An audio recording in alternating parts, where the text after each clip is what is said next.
compañeros? ¿Cómo andan? Bien, Bien con la materia. Muy bien, bien, profe, todo bien. Por lo que Bueno. veo en la recta final ya. Sí, ya estamos en la recta final. Vamos a hablar de algunas consideraciones a tener en cuenta para esta parte del curso, ¿sí? Este es nuestro último encuentro, después ya nos vamos a manejar todo a través del campus, ¿sí? El sábado que viene tienen la entrega del trabajo práctico individual. Yo ayer ya les subí las consignas, les mandé un correo para que lo puedan revisar. La idea de esta clase es que podamos evacuar todas las dudas, ¿sí? Revisar algunas cositas que nos fueron quedando pendientes, que puedan llevarse respondidas, ¿sí? Todas las cosas que les queden pendientes. Entonces, próximo sábado, ¿sí? Tienen la entrega del trabajo. El trabajo se entrega por el campus. En la pestaña que dice trabajo práctico individual, ustedes tienen un archivo con las consignas, ¿sí? Y otro archivo que es como una cajita donde ustedes van a poder dejar su trabajo, ¿sí? Lo hacen en un archivo aparte y lo suben ahí. Así que, esto para los que nunca hayan hecho alguna tareita así, si tienen alguna duda con la subida del trabajo. Yo le puedo hacer una pregunta, profe. ¿Sí? Ahí en la consigna que usted dejó de 12 preguntas, ¿esa Sí. hay que contestarlas y en Word hay que subirlo ahí? O sea, no es que es múltiple choice, no, es sobre esto que se está hablando. Claro, es a desarrollar, ¿sí? Múltiple choice Perfecto. cuando vos podés poner verdadero o falso. Está bien.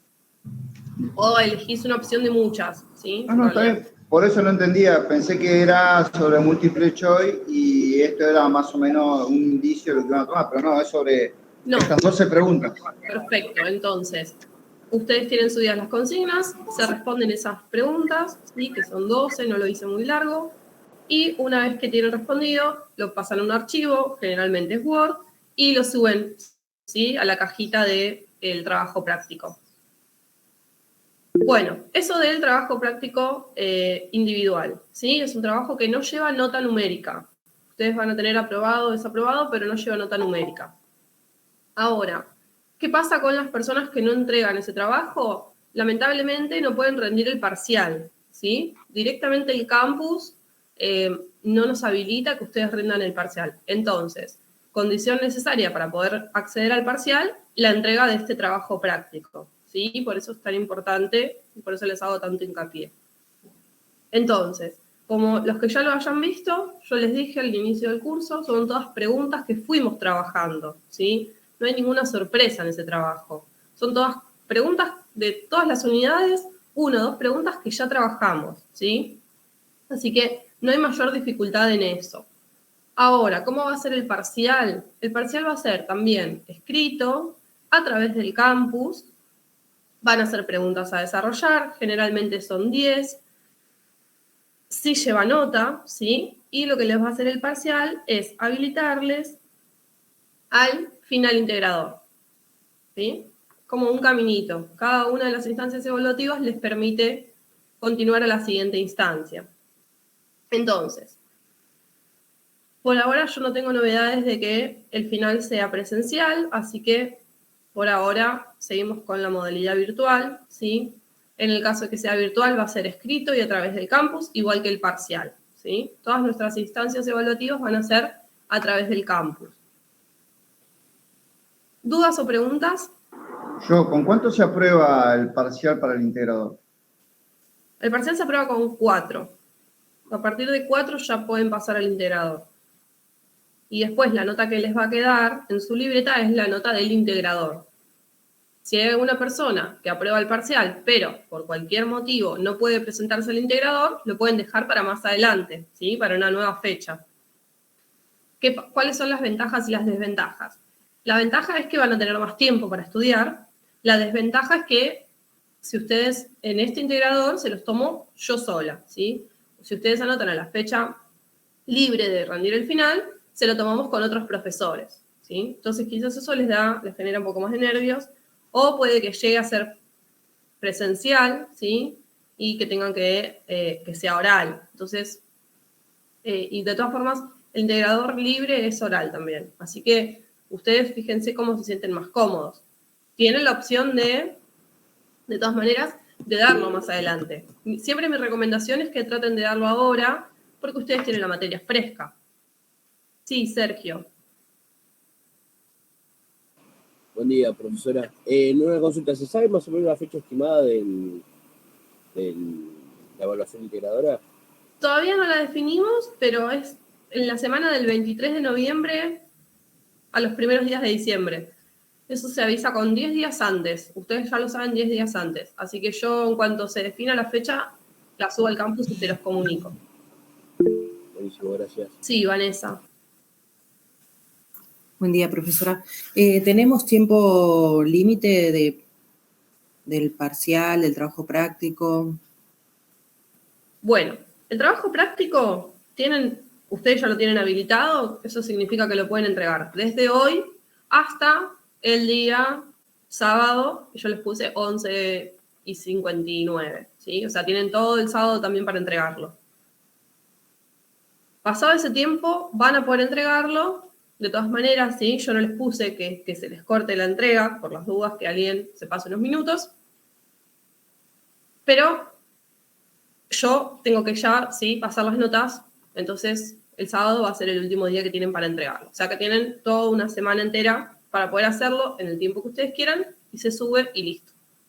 Ahora, el parcial lo vamos a hacer a través del campus y yo les voy a dar 4 horas, ¿sí? Yo lo voy a habilitar a las 9 de la mañana hasta la 1 o 2 de la tarde, ¿sí? Vamos a calcular 4 horas y eso es automático en el campus, entonces el examen se abre y se cierra, ¿sí? Ahí no van a tener margen para entregar después. ¿Qué quiero decir? Que si yo me conecto al campus a las 12 del mediodía, el parcial se me va a cerrar a las 2, ¿sí? Entonces voy a tener 2 horas nada más.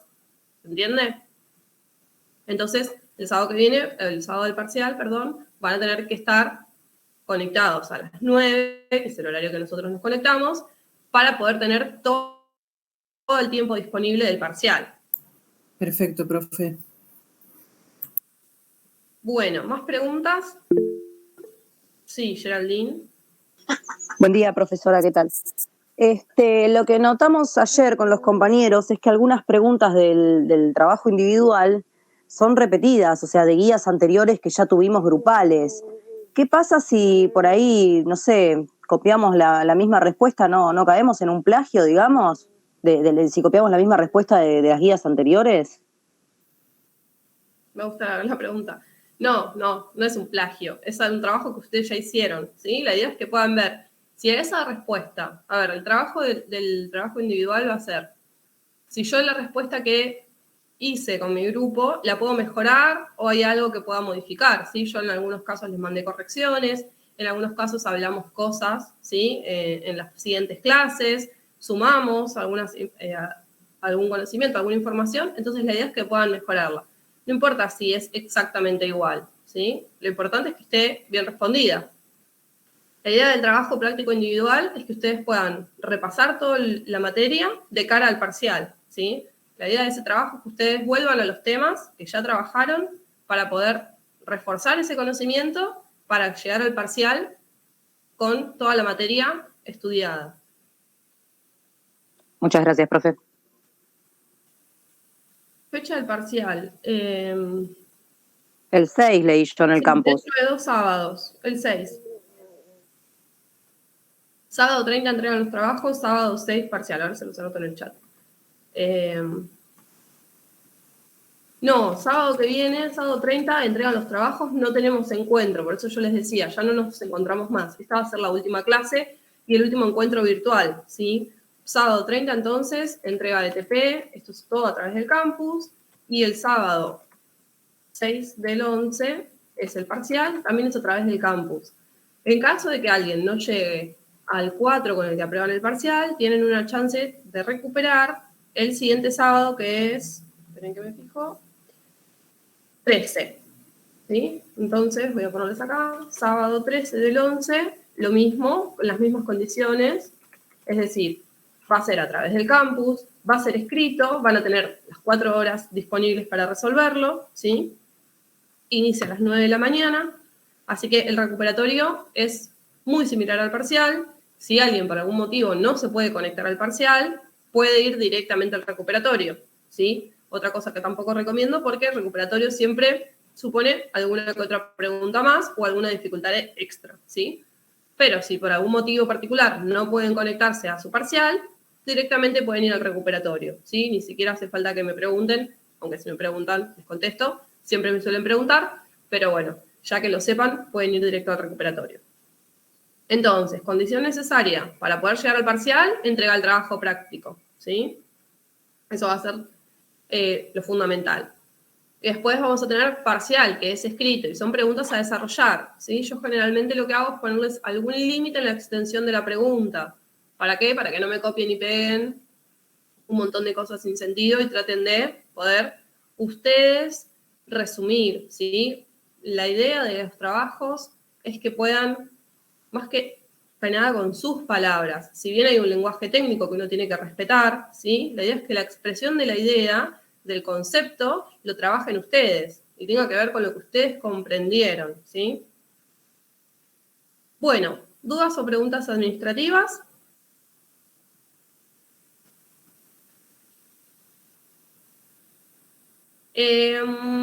No, el integrador sí va a depender de si es presencial o es a través del campus.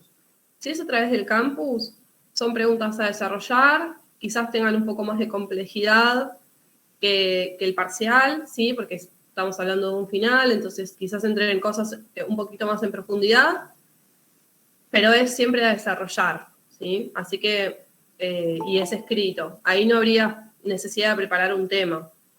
Ahora, en caso de que el integrador llegase a ser presencial y en ese caso es oral, ahí sí yo siempre recomiendo que preparen un tema. Esto como recomendación para todas las materias, ¿sí? Siempre que tengan un oral, sirve mucho que ustedes tengan un tema preparado. Entonces ustedes ya arrancan o tienen algo en lo que se sienten seguros. Así que, digamos que yo iría por esa línea. Si es escrito, no tiene sentido preparar un tema porque posiblemente no tengan la posibilidad de desarrollarlo. Ahora, si es oral, siempre les recomiendo prepararlo porque ante cualquier eventualidad ustedes tienen un tema en el que se pueden hacer fuertes, ¿sí? Sí, Carlos. Sí, ¿qué tal? Yo quería preguntar, porque tenemos un tiempo limitado, por ejemplo, para el integrador o lo que sea el parcial. Digamos, obviamente lo tenemos que entregar vía Word, no es que podemos escribir en una carpeta y mandar una foto, o sí, no sé. Tenemos un tiempo limitado que es el mismo que tendríamos si estamos en el aula, ¿sí? O sea, va por ahí. Ahora, el parcial, a diferencia del trabajo práctico, el campus te habilita una cajita para escribir texto. Entonces, vos ves tiene otro formato. Entonces vos entras al parcial, ves la pregunta y tenés un espacio para contestar. Entonces directamente escribís ahí. Donde podrías enviar una foto es en el trabajo práctico, porque ahí sí vos tenés la posibilidad de subir un archivo. Pero en el parcial no tenés la posibilidad de subir archivos. Directamente tenés un espacio para contestar la pregunta. Entonces, por eso son diferentes modalidades. Y nos da tiempo como para poder escribir algo, desarrollar ahí, digamos. Bueno, también son 4 horas, ¿no? Sí, tienen tiempo. Ustedes no tienen tiempo, eso no se preocupen. Son más de 10 preguntas no son nunca, ¿sí? Con lo cual tienen tiempo de sobra para responder. Hay personas que lo hacen en media hora. O sea, claro, no, yo creo que si uno llega sabido, tiene tiempo de sobra para resolver el parcial. Sí, Eugenia. Hola, ¿qué tal? Buen día. La consulta es, las preguntas van a ser, en el integrador te digo, van a ser la pregunta 1, respondemos la 1, pasamos a la 2, respondemos la 2 y así. Porque en otras materias nos dijeron que en el integrador va a ser, si no respondemos la 1 y pasamos a la 2, la 1 queda como vacía. O vos nos vas a dar todas las preguntas juntas y respondemos. Eso no lo sé porque no sé cómo le aparecen a ustedes las preguntas. Yo entiendo que el parcial ustedes pueden contestar al tiempo que ustedes quieran. O sea, lo que no sé es si lo pongo en diferentes páginas las preguntas, si ustedes vuelven para atrás y les borra lo que hicieron. Así que eso no te sabría decir porque no sé cómo lo maneja el campus. Eso es automático del campus, cómo a ustedes les aparecen las preguntas. Y lo ideal sería ir respondiendo de a una. Así Sí. no tenemos problemas. Sí. Vale. Voy a tener en cuenta esto para tratar de ponerlas todas en la misma página. Entonces, en todo caso, suben y bajan, ¿sí? Con el mouse y pueden así ver todas las preguntas. Se me ocurre esa opción.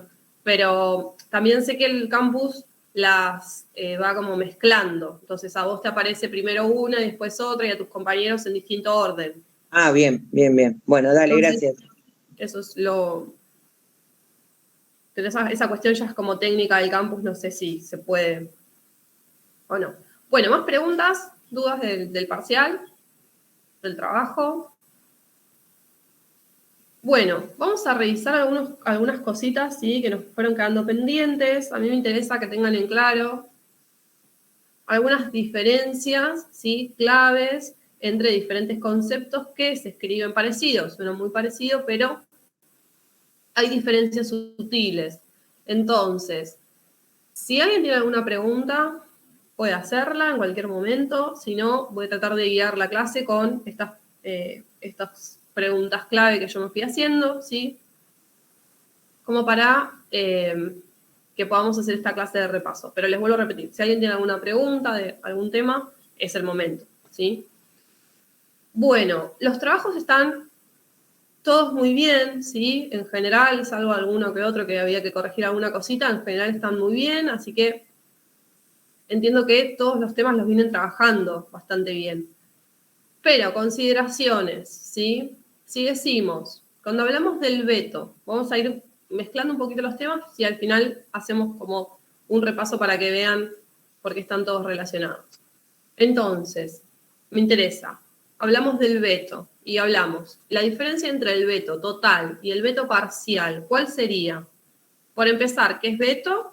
Y después, ¿qué sería el veto total y qué sería el veto parcial? ¿Qué les parece? El ¿Cuál? veto ya... Sí. Sí, Vanessa, sí. No, está bien.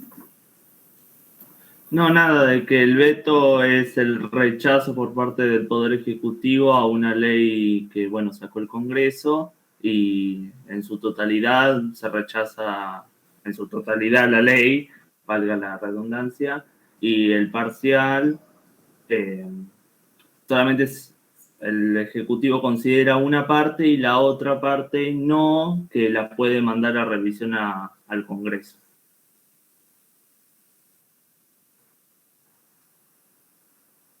Bueno, muy bien. Ahora, alguien que tenga dudas respecto a esto es importante.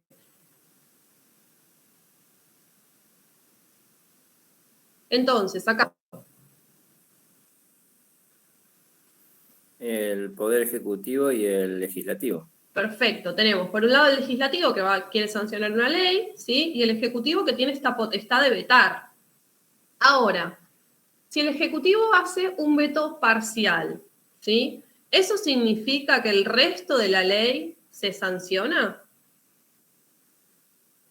No, solo la parte que, digamos, no vetó. Puede sancionarla directamente esa parte. Si los Ahí que va. presentaron la ley están de acuerdo que se le apruebe parcialmente, ¿no? Bueno. Vuelve al Ejecutivo.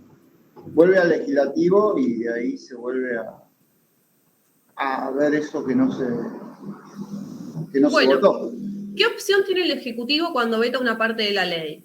Volverla, ¿sí? Como había bien dicho Juan, como estaba diciendo Edgardo, volverla a las comisiones del Legislativo para que se vuelva a discutir, pero también puede suceder que quiera promulgar esa parte de la ley, ¿sí? Que diga, esta parte de la... saco veto una parte, pero la otra parte la quiero promulgar. Ahora, lo que me interesa que ustedes sepan es que esto no es automático y no necesariamente pasa siempre. Por eso bien dijo Carlos, puede sancionar una parte, ¿sí? Es decir, tiene esa facultad. El Ejecutivo podría decir, promulgo parcialmente esta parte y veto parcialmente esta otra, ¿sí? Es decir, rechazo una parte y apruebo la otra. Lo que ustedes tienen que entender es que no necesariamente, siempre que el Ejecutivo veta una parte, va a necesariamente promulgar la otra, ¿sí? Entonces, ese veto parcial puede volver a comisiones para que se vuelva a discutir. O podría ser que quiera promulgar. Ahora, la pregunta es, ¿cuáles son las condiciones para esa promulgación parcial?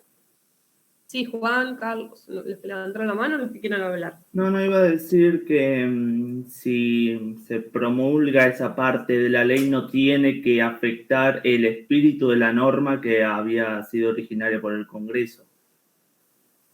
Perfecto. Y cuando decimos que no afecte el espíritu, ¿a qué nos referimos? ¿Qué tiene que tener esa norma entonces?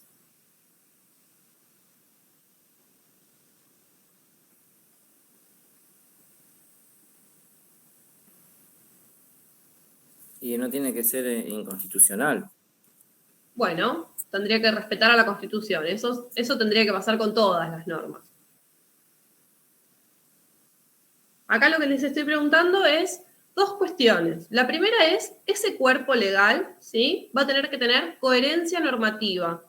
Es decir, no puedo sancionar una ley que sean 3 artículos sueltos y que no se entienda nada de lo que estoy hablando, ¿sí? Entonces, esa promulgación parcial va a tener que respetar esta coherencia normativa, ¿sí? Va a tener que ser un cuerpo legal que tenga sustento, ¿sí? ¿Se entiende? O sea, que asimismo se pueda llevar a ejecutar, ¿sí? No puedo sancionar cosas sueltas. Entonces, por un lado tiene que tener coherencia normativa. Y como decía Juan, tengo que respetar el espíritu de la norma. Para respetar ese espíritu de la norma, lo que yo tengo que evaluar, ¿sí?, es si estoy respetando la voluntad del Congreso, la voluntad del legislador y sobre todo el acuerdo político al que se llegó para poder sancionar esa ley, ¿sí? Porque ¿qué puede pasar? Puede pasar que yo, como Poder Ejecutivo, modifique algunas cuestiones, no de que cambie, sino que, por ejemplo, saque una parte porque la estoy vetando y promulgue solo la otra, y se pierda tanto como la coherencia normativa como el espíritu, ¿sí?, de esa ley. Entonces, lo que vamos a revisar es que esa promulgación parcial cumpla estos dos requisitos. Ahora, ¿quién va a revisar esta promulgación parcial?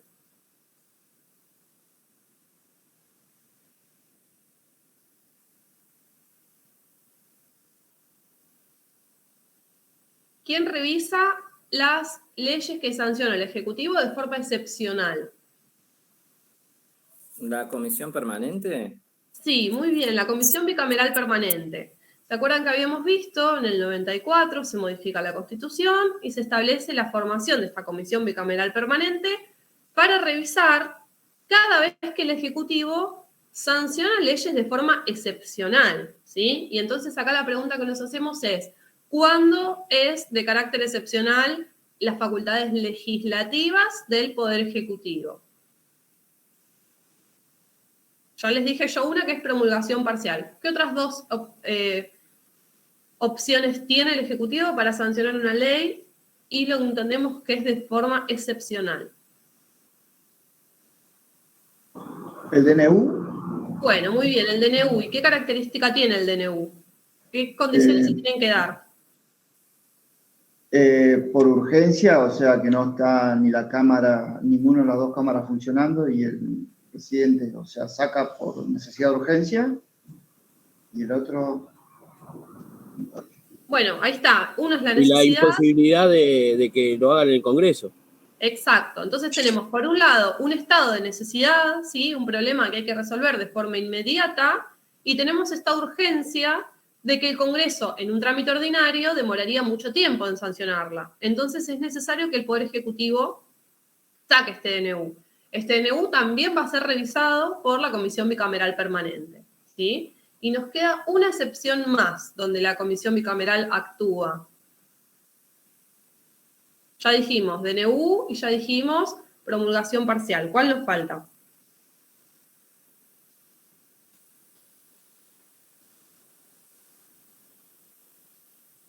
Artículo 76, carácter excepcional de la legislación para el Poder Ejecutivo.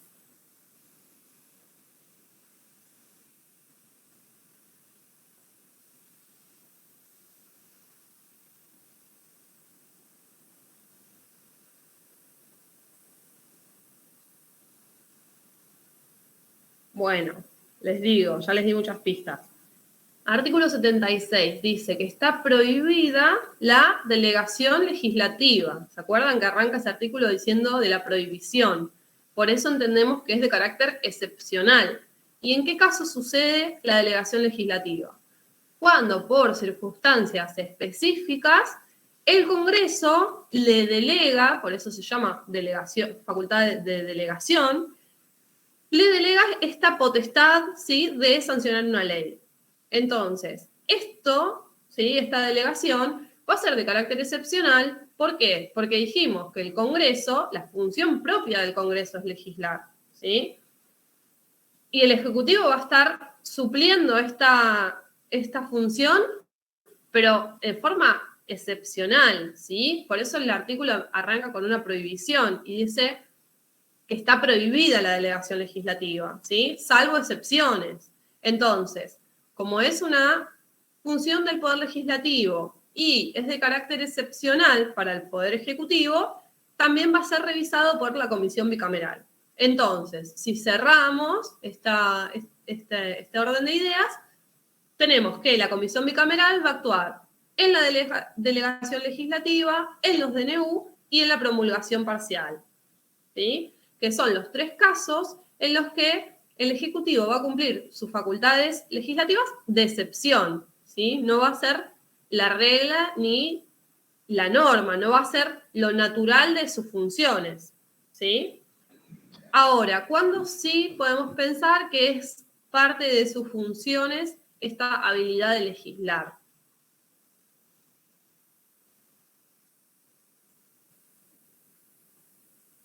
¿Qué cuestiones relativas a la legislación puede hacer el Ejecutivo? Es parte de la naturaleza de sus funciones. Cuando Puede presentar leyes. Perfecto, tiene iniciativa legislativa, ¿sí? Es natural de sus funciones, ¿por qué? Porque estamos hablando de un sistema republicano, ¿sí?, en lo que cada uno tiene diferentes funciones a que se le atribuyen. Entonces, presentar leyes, ¿sí?, iniciativa legislativa. La potestad del veto y la promulgación también es una función natural del Ejecutivo, ¿sí? ¿Qué más puede hacer el Ejecutivo respecto de las leyes? Su reglamentación. Muy bien, la reglamentación. Y esto tiene que ver con que el Ejecutivo, justamente como el nombre lo dice, va a ser quien ejecute las leyes. Entonces, muchas veces va a necesitar, para poder llevar a cabo esas leyes, ejecutarlas y reglamentarlas. Entonces tiene esta facultad de los decretos reglamentarios.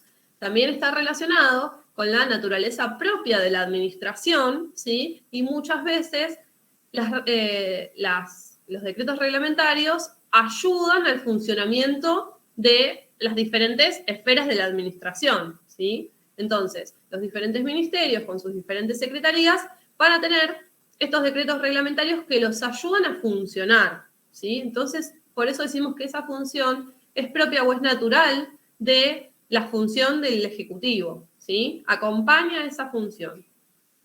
Y les está faltando uno que tiene que ver también con la función natural del Ejecutivo, que tiene que ver con que nos representan el exterior. Entonces, ¿eso qué potestad le da respecto de las leyes? Puede firmar y negociar los tratados internacionales. Muy bien, entonces firma y negocia tratados internacionales que después tendrán que volver al país para ser ratificados por el Congreso, ¿sí? Eso lo van a ver más adelante. Pero es importante que ustedes sepan, entonces, funciones legislativas del Poder Ejecutivo. Tiene iniciativa, tiene la potestad del veto, tiene la potestad de la promulgación, va a poder hacer decretos reglamentarios, ¿sí? Y firmar y negociar tratados internacionales. Todas estas funciones le son propias, ¿sí? Es parte de la naturaleza de sus funciones.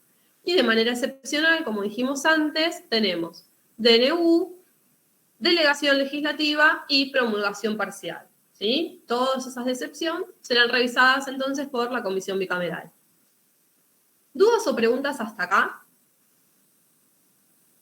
Es una parte que es compleja porque tengo muchas palabras que se parecen, ¿sí? Pero ustedes lo razonan, les va a empezar a salir solito. Bueno, vamos a seguir entonces con otros conceptos que quiero que tengan bien claros. Por un lado tenemos juicio político y por otro lado tenemos jurado de enjuiciamiento. ¿Quién me puede decir qué los diferencia?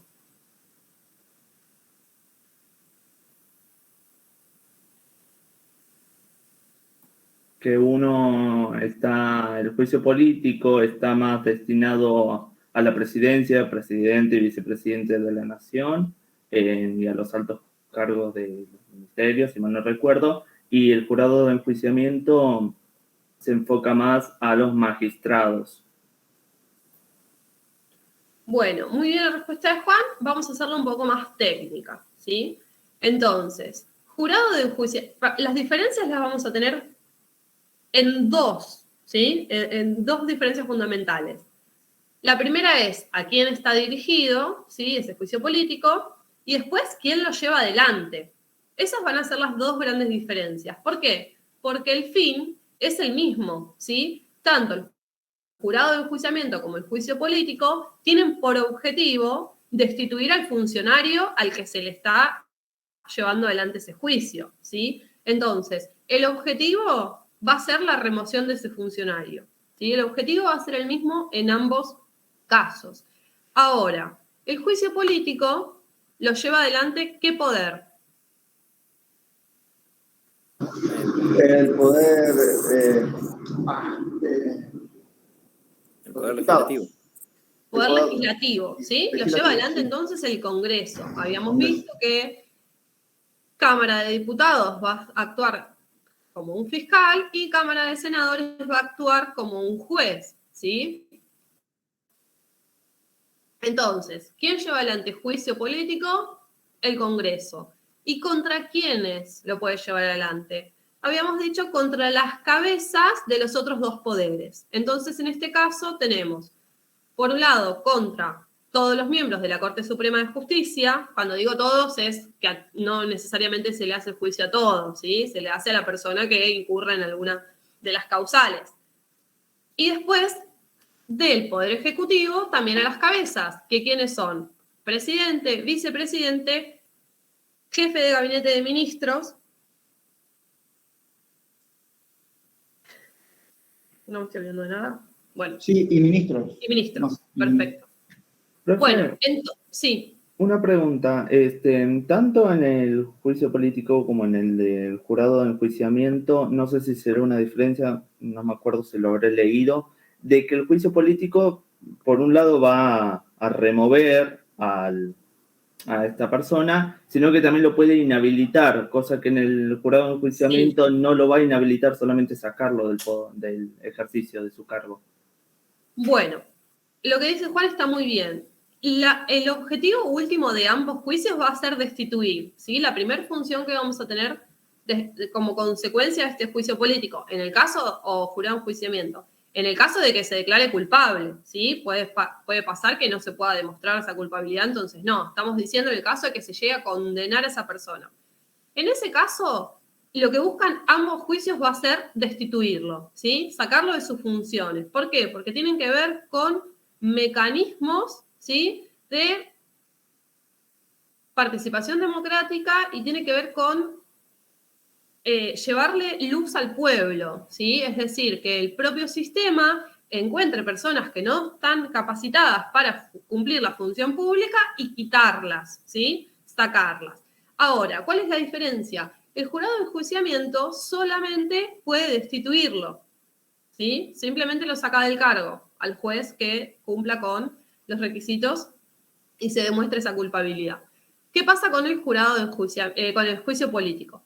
Al llevarlo a cabo el Congreso, ¿sí? Como les decía, que puede actuar como fiscal y como juez, ustedes acuérdense que... Profe, disculpe, Sí. ahí me hice medio lío para repasar.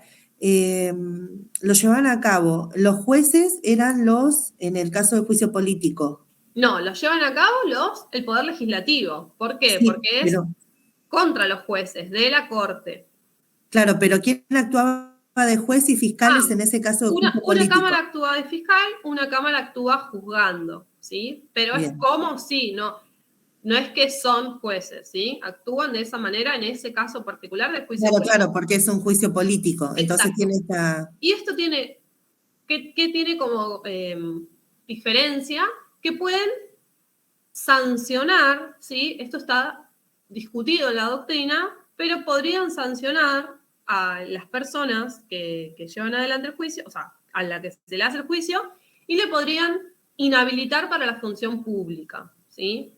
Podría ser una consecuencia del juicio político que se inhabilite a un funcionario para volver a ejercer la función pública. Y ustedes recuerden que habíamos visto, en cualquiera de los casos, si se comete un delito, ¿sí? Ese delito se va a juzgar por el juicio ordinario que corresponda, ¿sí? Es decir, que no es una sentencia penal, ¿sí? Por ejemplo, si hay la comisión de un delito, ese delito va a tener que tener su juicio independiente. Es la destitución del funcionario que no está apto para cumplir sus funciones, ¿sí? Ese es el fin. Ahora, entonces yo les decía, las diferencias las tenemos. Por un lado, ¿quién lo lleva adelante? ¿Sí? Juicio político lo lleva adelante el Congreso. Jurado de enjuiciamiento, ¿quién lo lleva adelante? ¿El Consejo de la Magistratura? Perfecto. Legisladores, magistrados y abogados de la matrícula federal, lo tengo yo. Perfecto. Ahí tenemos composición del Consejo de la Magistratura, ¿sí? Pero ustedes, lo que quiero que entiendan acá, llegado a este punto, es que estamos hablando de diferentes poderes, ¿sí? ¿Por qué? Porque el Consejo de la Magistratura es parte de ¿qué poder? Judicial. Poder judicial. ¿Y los jueces ordinarios parte de qué poder? Judicial. Judicial. Entonces, el jurado de enjuiciamiento es como si fuese algo endógeno, ¿sí? Algo interno del Poder Judicial.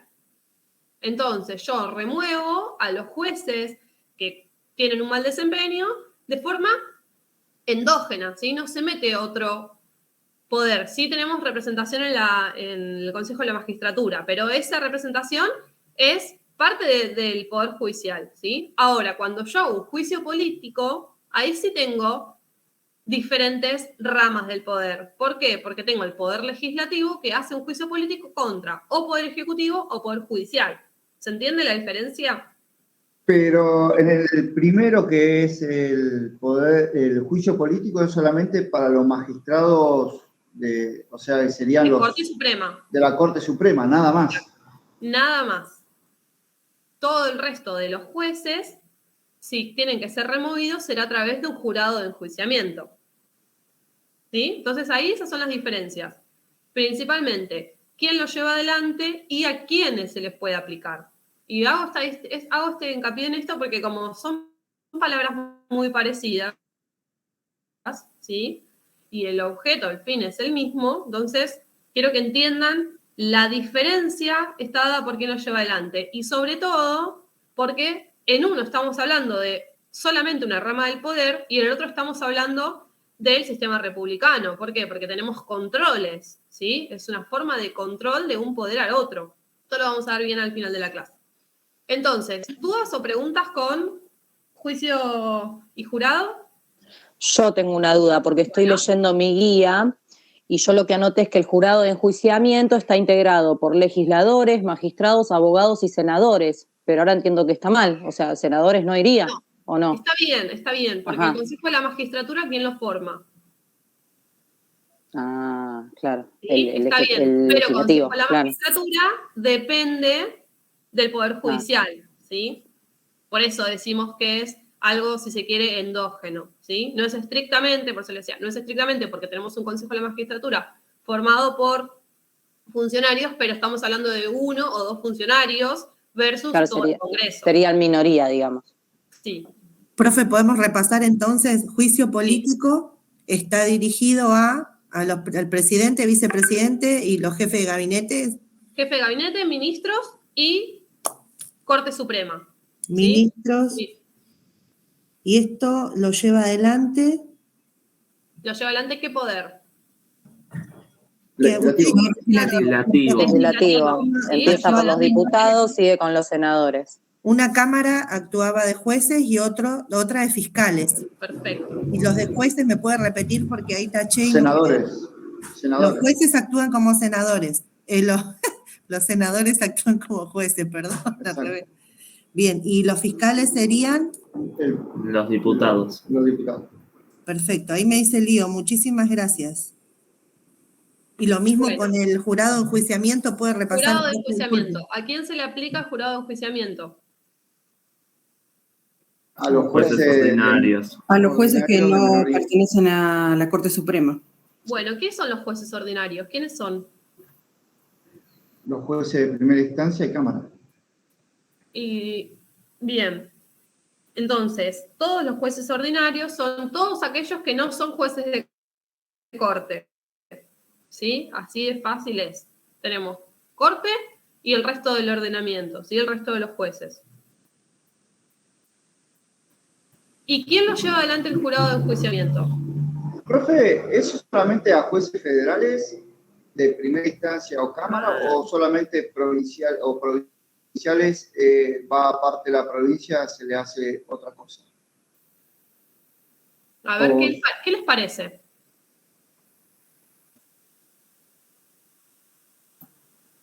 ¿Qué les parece? Si decimos todos los jueces ordinarios, ¿qué les parece? Provinciales y sí, nacionales. Federales, todos. Jueces de casación, ¿sí? Todo el resto de los jueces, ¿sí? A los que vamos a tener aparte va a ser a la Corte Suprema. ¿Y por qué? Porque, bueno, como les decía, es la cabeza, ¿sí? Del Poder Judicial. Okay, así gracias. como el Poder Ejecutivo es la cabeza del Ejecutivo, el presidente, perdón. Bueno, entonces, terminamos con esto. ¿Quién lo llevaba a cabo, faltó, profe? Sí, ¿Quién actuaba de juez y de fiscales? ¿Quién lo lleva a cabo?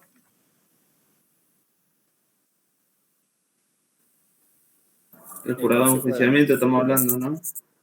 Sí, estamos hablando del jurado de enjuiciamiento. ¿El Congreso era? Sí, el Consejo. ¿Consejo de Magistratura? No, Consejo de Magistratura. Ese. Perfecto, Consejo de la Magistratura, ¿sí? Entonces, por un lado, juicio político lleva adelante el Congreso para las cabezas de los otros poderes, versus jurado de enjuiciamiento para todo el resto de los jueces, lo lleva adelante Consejo de la Magistratura, ¿sí? El fin es destituir al funcionario por mal desempeño, ¿sí? Porque cometió un delito, las causales están estipuladas. Y las causales son las mismas para ambos, ¿sí? El fin, entonces, les vuelvo a repetir, es destituir al funcionario y se habla de que el sistema republicano sea sano. ¿Por qué? Porque le estoy dando al pueblo la potestad de... Al pueblo la potestad no. Le estoy dando al pueblo la información de que un funcionario, ¿sí?, no cumple bien con su función, entonces lo quito. Ese es el fin. Bueno, vamos a seguir entonces con, ya que estamos con esto, Consejo de la Magistratura, ¿sí? ¿Cómo se compone el Consejo de la Magistratura?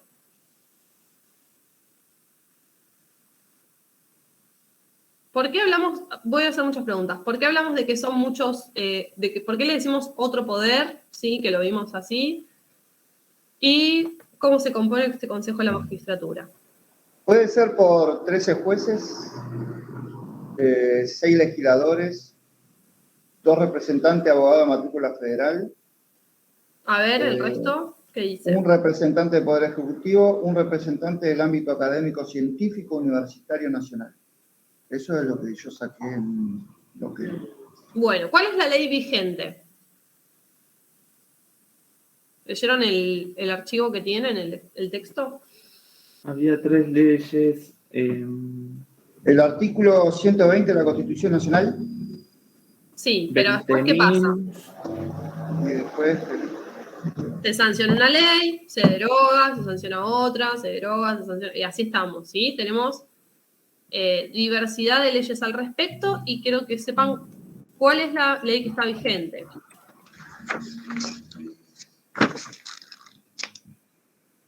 Ahí está. La 26080. Perfecto. ¿Y qué dice la 26080 respecto de los integrantes? ¿Cuántos integrantes tiene el Consejo de la Magistratura hoy? Hoy tiene 13, si mal no recuerdo. 13 integrantes. Sí. 13 integrantes, perfecto. Entonces, eso que decías, 13 jueces, no puede ser. No, 3 jueces. 3 jueces. Ah, 3, entendí 13. No, Ok. 3. Bueno, estoy Son- buscando esto, a ver si se los encuentro rápido, se los comparto. Bueno, me interesa mucho de Consejo de la Magistratura. ¿Cuáles son sus 4 funciones? Ah, claro. Uno, Sí, eso, la selección de los magistrados, jueces. administración del Poder Judicial, ejercer la facultad disciplinaria sobre los magistrados, decidir la apertura de procedimiento y remoción de magistrados en su caso, ordenar la suspensión, formular la acusación correspondiente. No sé si está bien, pero... ¿O no? Está yendo muy rápido. Ah, bueno, espera. Me interesa que les pensemos, ¿sí? Entonces, Seleccionar a los magistrados. seleccionar a los magistrados. Entonces, ¿el Consejo de la Magistratura es quien elige quiénes son los jueces o qué sucede? No, los propone. Propone 3, una terna al Poder Ejecutivo. Perfecto. Por concurso. Lo pone una terna al Poder Ejecutivo y después el Poder Ejecutivo, ¿qué va a hacer? Selecciona esa terna y con quién tiene que estar de acuerdo. Con el Congreso. No. Acuerdo con el Senado, ¿sí? El Con Senado. el Congreso, está bien. Bueno, acá les voy a copiar. A ver si estoy bien. Por concurso me dijo que entraron, ¿no? ¿Cómo? Ay, Por esperen, concurso entran los jueces. Claro, el concurso lo hace Consejo de la Magistratura, ¿sí? Va a elegir por concurso, va a lograr tener esa terna, ¿sí? Se va a quedar con 3.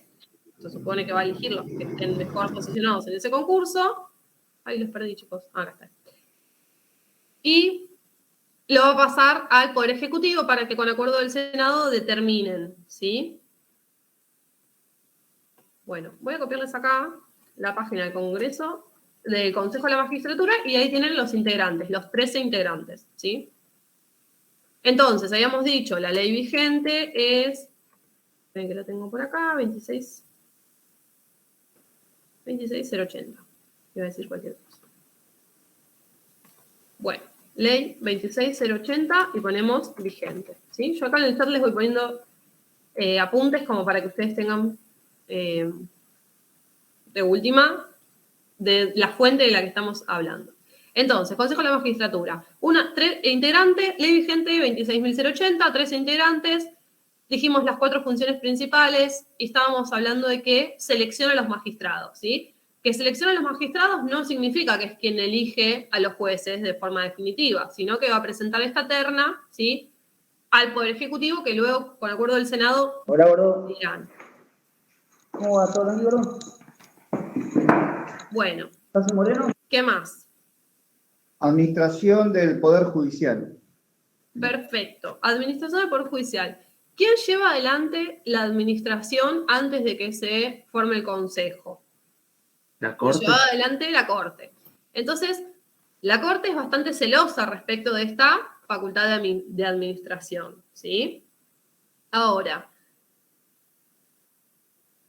de todas formas, ¿sí? Es el Consejo quien cumple estas funciones porque la Corte tenía demasiadas obligaciones, entonces necesitaban,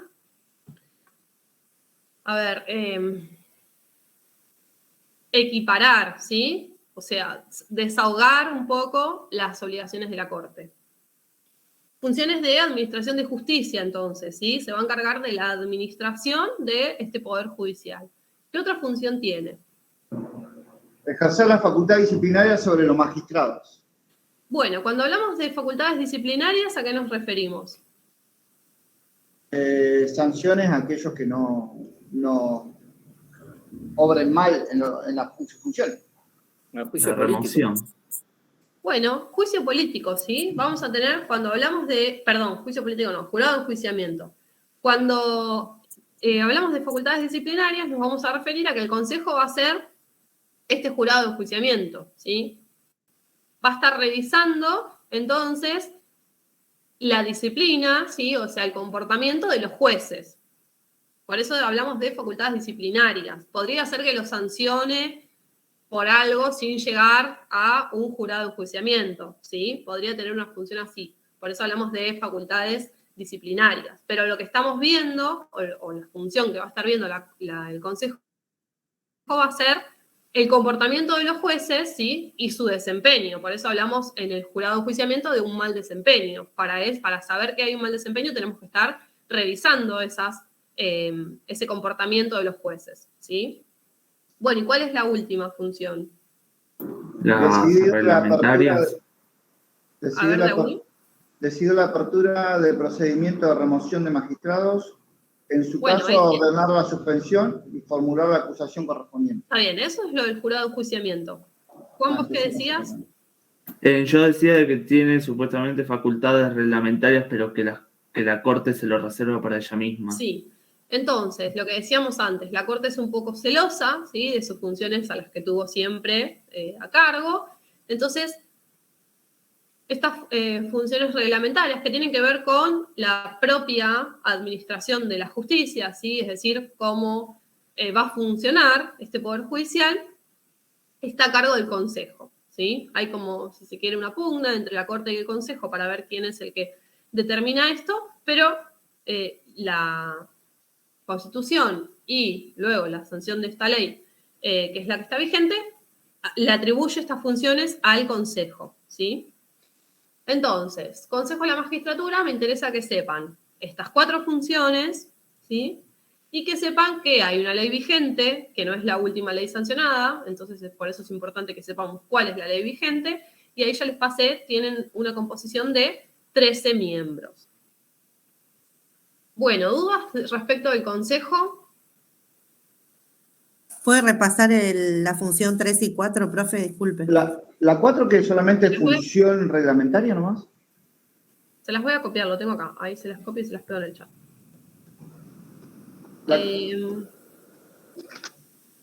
Porque después tenés en la 2 administración del poder, por eso no es lo mismo más o menos administración y reglamento. A ver, yo les puse selección de jueces inferiores para las ternas, facultades presupuestarias, facultades reglamentarias y facultades disciplinarias, ¿sí? Ahí tenemos 4 funciones básicas. Entonces, tiene que ver, ustedes lo tienen que poder razonar desde este lugar. Tiene que ver con que pongo al Consejo, antes la Corte lleva adelante todos los juicios que define la Corte, más todas estas funciones. Se crea el Consejo para desahogar a la Corte, ¿sí? Entonces, y también, ustedes recuerden que habíamos visto al inicio de las clases, la reforma del 94 también traía mayor transparencia, ¿sí? En la elección en este caso, en la elección de los jueces. ¿Por qué? Porque antes se elegía discrecionalmente el Poder Ejecutivo. Entonces, la creación del Consejo, que como ustedes vieron, tiene una composición de 13 miembros de diferentes ramas del poder, y hacen un concurso que es público para elegir esta terna, le da mayor transparencia al sistema, ¿sí? Le da mayor transparencia a esta elección de jueces. Ustedes recuerden que habíamos visto que el Poder Judicial era el único que no era elegido directamente por el pueblo. Por eso la importancia de tener un Consejo de la Magistratura que haga concursos públicos, que presente una terna de jueces, para que luego el Poder Ejecutivo, con acuerdo del Senado, decida, pero decide sobre esa terna, ¿sí? Entonces, ¿qué es lo que le va a dar al sistema? Mayor transparencia. ¿Y por qué les hago mención de la reforma del 94? Porque está dentro, ¿sí? ¿Se acuerdan que habíamos visto? Ese nuevo constitucionalismo latinoamericano, está dentro de estas formas de participación democrática, por eso también se habla de un ingreso democrático a la justicia, ¿sí? Tiene que ver con la transparencia del sistema,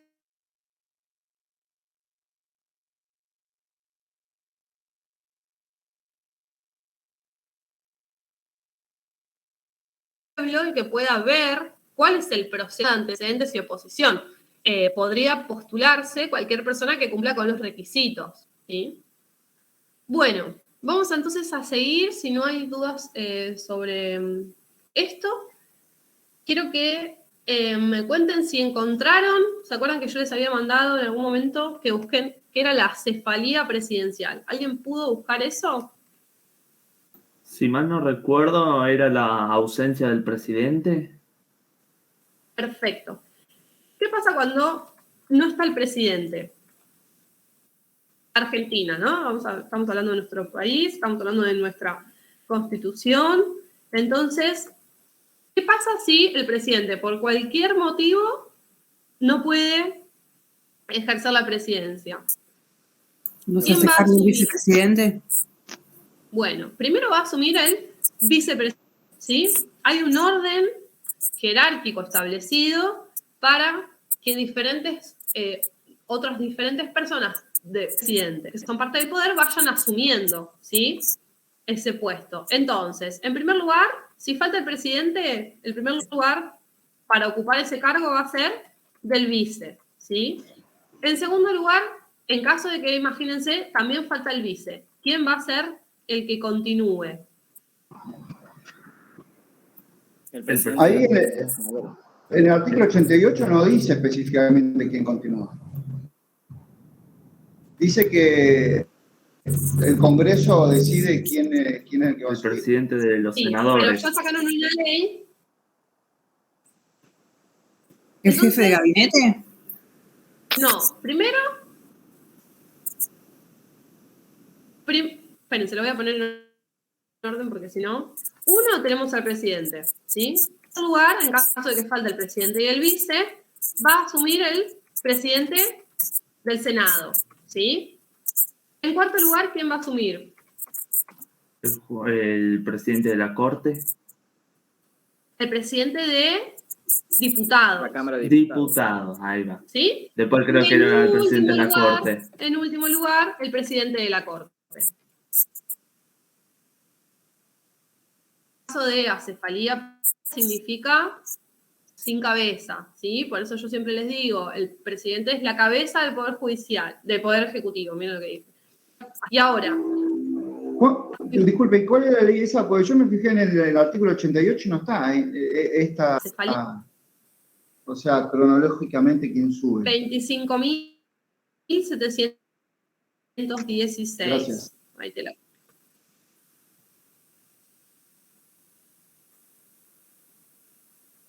A ver. Pero de ley Entonces, 25.000. ahí lo copié en el chat. ¿Dos formas me interesa de esto? Simplemente que era algo que habían preguntado en alguna clase y quedó colgado, entonces le traemos un poquito de luz.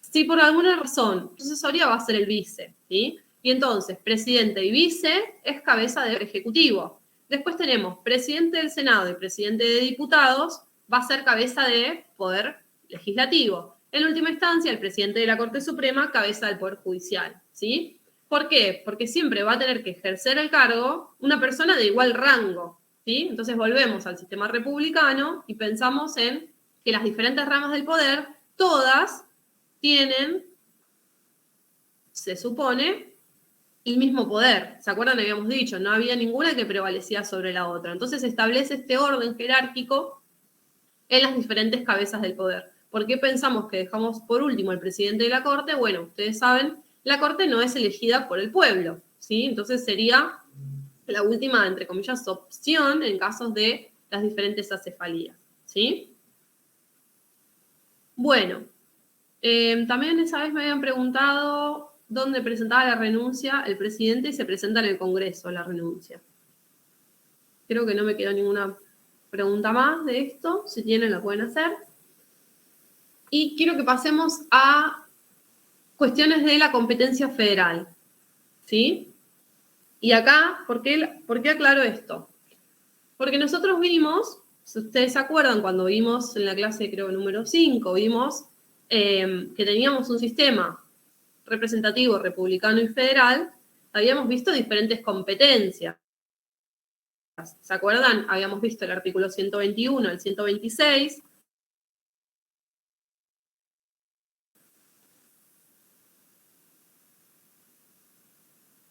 De residualidad, es decir, que las provincias, el de taxación,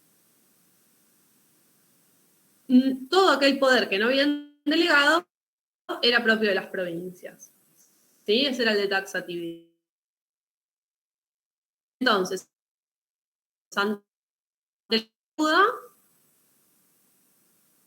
decíamos, es potestad de las provincias. Ahora, estas competencias, ¿sí?, que tienen que ver con el Poder Ejecutivo, ¿sí?, estas competencias tienen relación con la competencia federal judicial. Cuando yo hablo de jueces federales, ¿tienen que ver o no?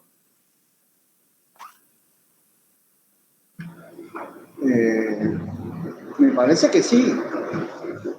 A ver, en el sentido que los jueces federales actúan en caso de que sea superado en la parte de la provincia. ¿Cómo? Otra vez. O sea, los jueces federales o la justicia federal actúa en caso de que la provincia haya superado, porque como ellos tienen autonomía, cuando se les supera su autonomía provincial, van hacia el fuero federal. O sea que tienen... Bueno, la competencia federal va a actuar cuando haya un problema entre dos provincias, ¿sí? Eso es así. Ahora, lo que yo quiero es que tengan...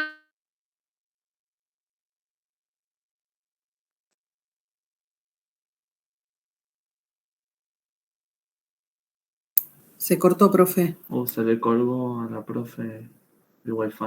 Se cortó. Pensé que era yo. No, a todos.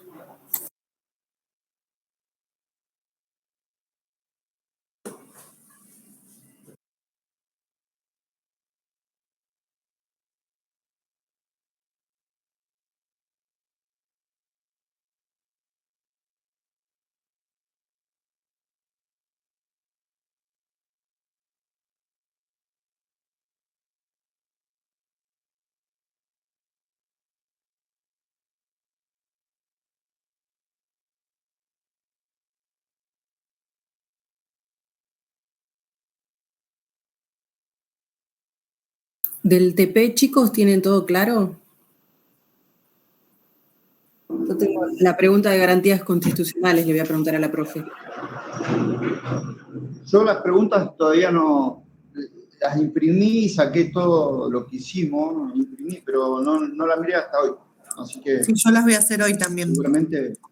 No, sí, la estoy haciendo, pero ¿vieron la última? Esa le voy a preguntar ahora a la profe, porque no me acuerdo. La garantía constitucional. Sí, tenés no me acuerdo razón. cuándo lo vimos. No, esa está en el último punto de garantía, que ella dio algo de 6, 7 hojas. Es de la unidad 10, me parece. ¿La unidad 10? Pregunta. La unidad 10, sí. Sí. Gracias. La que teníamos que entregar hoy. Claro, que no la vimos con ella. No. Lo hicimos por hoy. eso. Sí, la estaba mirando y digo, es la única que me quedó. Pero ahí te está mandando los dos fallos, al CIRI y COR, Sí, y al ABI, para sacar las garantías constitucionales.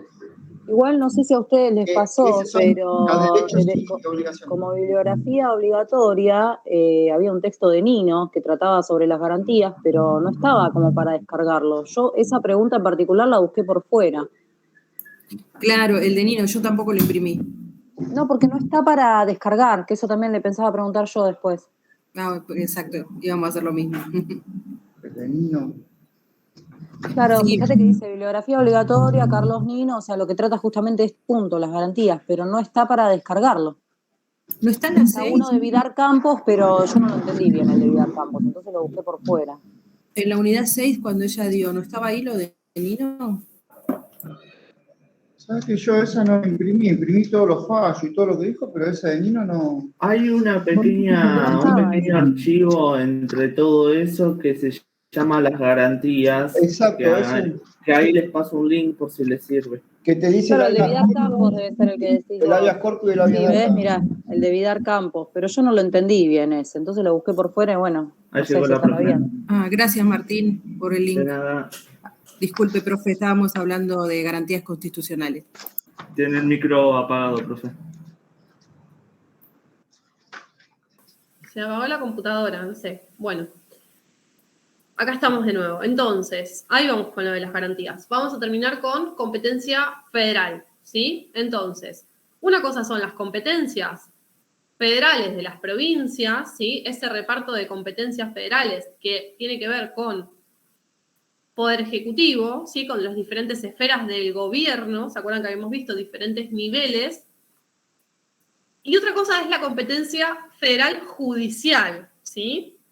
Entonces, ¿cuándo se va a tramitar un juicio por competencia federal? Son 3 las causales, ¿sí? Cuando uno recusa al último magistrado, o sea, a la competencia provincial y no está de acuerdo, acude a la competencia federal. No, si yo cada vez que estoy en desacuerdo con la competencia provincial puedo ir a la competencia federal, es un lío, ¿sí? A ver, yo no puedo elegir un camino u otro.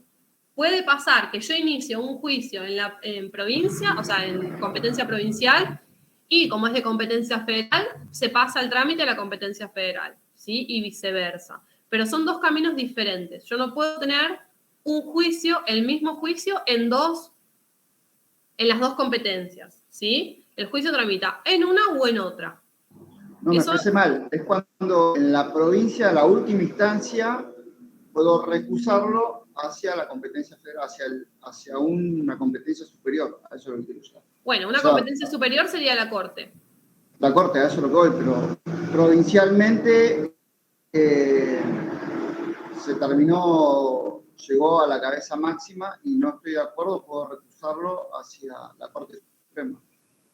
Bueno, no siempre voy a poder apelar a la Corte. No, obvio. Es difícil. Bueno, entonces, vamos a tener 3 causales, ¿sí? En primer lugar va a ser en razón de la materia. ¿Cuándo? Cuando se esté versando las causas sobre artículos de la Constitución, las leyes federales, que son aquellas que sanciona el Congreso, o los tratados, ¿sí? Internacionales que estén receptados por nuestra legislación. Entonces, en razón de la materia, casi por todas las causales, excepto que sea por cuestiones de los códigos de fondo, ¿sí? En ese caso no va a ir a la competencia federal. La competencia federal, entonces, en razón de la materia, vamos a tener por Constitución, leyes federales y tratados internacionales, ¿sí? De todas formas, si ustedes piensan por cuestiones constitucionales, casi todo el ordenamiento yo lo podría pensar en términos de cuestiones constitucionales, ¿sí? Entonces,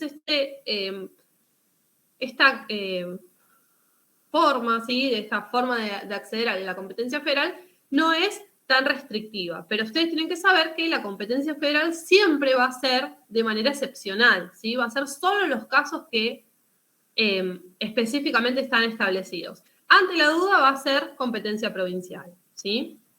Es un carácter excepcional la competencia federal. Después vamos a tener en razón del lugar. El razón del lugar tiene que ver con dónde sucede, ¿sí? El pleito, y que sea en capital, o sea, en la Cava, o en los establecimientos de utilidad nacional que pueden estar en cualquier parte del país y son determinados por el Congreso de la Nación, ¿sí? Entonces, si un conflicto sucede en el ámbito de Cava o en el ámbito de los establecimientos de utilidad nacional, automáticamente esas cuestiones van a versar por competencia federal, ¿sí? Y por último va a ser el lugar en razón de la persona. Y en razón de la persona acá voy a tener cuando el Estado sea parte, ¿sí? Ya sea de forma directa o a través de algún organismo. Cuando tenga que ver con cónsules, embajadores, ministros extranjeros, ¿sí? Todo, si cualquiera que sea la causa, pero es con alguna de estas personas, ¿sí? Que tienen esta calidad, embajador, cónsul, ministro, automáticamente va para la competencia federal. También pasa cuando hay conflictos entre provincias, ya sea entre diferentes provincias o entre una provincia y un ciudadano de otra provincia. ¿Por qué? Porque ustedes piensen que, claro, con 2 o más provincias. ¿Por qué? Porque no pueden defender, o sea, sería imparcial que una provincia decida en una cosa en la que es parte, ¿sí? Ustedes imagínense, un juez de una provincia determinando algo pierde la imparcialidad. ¿Por qué? Porque todos entendemos que va a querer estar a favor de su provincia, ¿sí? Entonces ahí necesitamos un ámbito federal que pueda entender en esos conflictos en los que hay, ya sea entre provincias o entre una provincia y un ciudadano de la provincia vecina, ¿sí? Lo mismo sucede cuando es el Estado, ¿sí? Es decir, una provincia y un Estado o un ciudadano extranjero. ¿Por qué? Por lo mismo, cada vez que esté implicada una de las provincias, la competencia provincial no va a poder decidir sobre esa causa, ¿sí? ¿Por qué? Porque les vuelvo a repetir, se pierde esa imparcialidad del juez de la provincia. Entonces pasa automáticamente a la competencia federal. Ahora, interesante que sepan, competencia federal es de carácter excepcional, ¿sí? No va a ser la regla, va a ser de excepción. Por eso va a ser en estas causales específicas, ya sea la materia, el lugar o la persona, pero va a ser de carácter excepcional.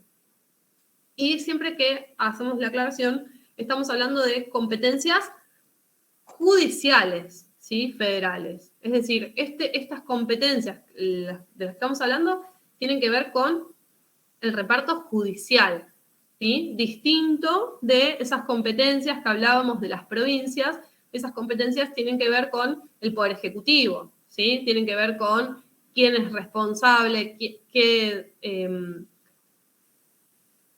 ahí se me fue de la cabeza, los principios, ¿sí? De taxatividad y residualidad. Eso son competencias provinciales en tanto Poder Ejecutivo, ¿sí? En tanto quién lleva adelante o quién puede decidir respecto de la provincia y lo que pasa al interior de la provincia. Ahora, esto que estamos hablando en este momento es competencia judicial federal, ¿sí? Entonces decíamos, tenemos dos caminos. Uno es la competencia federal y otra es la competencia ordinaria, ¿sí? Que vamos a tener la provincial. ¿Entiende hasta ahí o hay dudas? No, después otra cosa que yo anoté en esa respuesta es lo que dice el artículo 117, que escribí: la Corte Suprema de Justicia de la Nación ejerce jurisdicción por apelación según las reglas y excepciones que determine el Congreso. Ejerce jurisdicción ordinaria y exclusiva en asuntos concernientes a embajadores, ministros y cónsules extranjeros y en los que alguna provincia fuera parte. Puse yo lo último. ¿Por qué? A la Corte podemos llegar o de forma originaria o por apelación, ¿sí? Por apelación es cuando el caso que decía Edgardo antes, que yo necesito acudir a una instancia superior. Entonces apelo la decisión del tribunal de la Cámara y solicito que sea la Corte la que revise la cuestión, ¿sí? Entonces ahí llego a la Corte por apelación. El otro camino que tengo para llegar a la Corte es llegar a la Corte de forma directa, ¿sí? Pero de forma directa solo van a ser en los casos que establece el artículo 117, ¿sí? Son los dos caminos para llegar a la Corte. Bueno, estamos hasta acá entonces con competencia federal. ¿Tienen alguna duda? Vamos entonces a entrar. Miro para el costado porque tengo un pizarrón con todo anotado y no me quiero olvidar de nada. Vamos entonces a revisar lo de las garantías, ¿sí? ¿Qué son estas garantías constitucionales? ¿Qué entienden ustedes por garantías constitucionales? Que nosotros podemos tenemos la potestad de hacer cumplir nuestros derechos haciendo, entre comillas, no me salen bien las palabras hoy, Bueno. Movilización al Estado, para que el Estado se mueva. Bueno. Tienen la finalidad de proteger nuestros derechos y actuar ante la situación de que sean vulnerados o quebrantados. Muy bien. Ustedes se acuerdan que nosotros habíamos visto en las primeras clases, nuestra Constitución tenía dos partes, ¿sí? Por un lado teníamos la parte dogmática, que ahí teníamos establecidos derechos, garantías y declaraciones, ¿sí? Y por otro lado teníamos la parte orgánica. Nosotros en la última parte del curso, a partir de que empezamos a ver el artículo 1, que dice republicana, representativa y federal, de ahí hasta ahora lo que estuvimos viendo fue la parte orgánica, ¿sí? Vimos las diferentes ramas del poder, vimos los otros poderes. Ahora al final de la clase vamos a terminar de ver las cuestiones del control, pero todo eso hace a la parte orgánica. Ahora, la parte que nosotros no vemos es la parte dogmática, ¿sí? Donde tenemos las declaraciones de los derechos. Pero sí es importante que veamos que estas garantías, por eso les hago como que vuelvan esas primeras clases, estas garantías lo que van a hacer es darnos una herramienta rápida, ¿sí? Y es una de sus características, que sea rápida, que sea expedita, para proteger esos derechos. ¿Y por qué? Ustedes recuerden que nosotros habíamos dicho la Constitución como norma fundamental y los derechos que ella establece como derechos fundamentales, ¿sí? ¿Se acuerdan que habíamos visto toda esa discusión entre democracia y constitucionalismo y los diferentes sistemas? Había algunos que hacían mayor hincapié en la Declaración de Derechos, otros que hacían menos. Lo que quiero traerles acá es, lo más importante es, los derechos fundamentales necesitan protecciones, ¿sí? Porque si a mí me lesionan un derecho fundamental y yo no tengo ninguna herramienta legal para reclamar ese derecho, entonces de derecho fundamental va a tener poquito, ¿sí? Entonces, el concepto de las garantías constitucionales tiene que ver con estas protecciones, ¿sí? Ante violaciones, ante abusos de esos derechos fundamentales. Van a ser las herramientas que yo tenga rápidas y expeditas para poder protegerme, ¿sí? Para que esa lesión a mi derecho cese de la forma más inmediata posible. Entonces, características de estos mecanismos va a ser justamente lo que les decía, rápido, inmediato, de protección, ¿sí? Eficaz, y acá yo siempre les hago la distinción entre lo que tiene que ver con un carácter ante una denuncia o ante un pedido de protección de algunos de los derechos fundamentales, el juez va a tener la obligación de llevar y no va a poder desatenderlo, ¿sí? Hasta que no lo solucione, no podría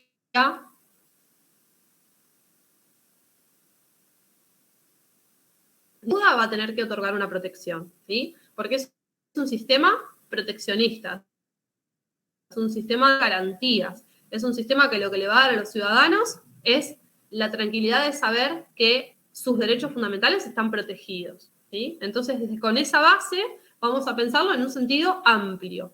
Las garantías constitucionales siempre van a ser entendidas en sentido amplio. ¿Dónde están establecidas? ¿En qué artículos? ¿Qué encontraron?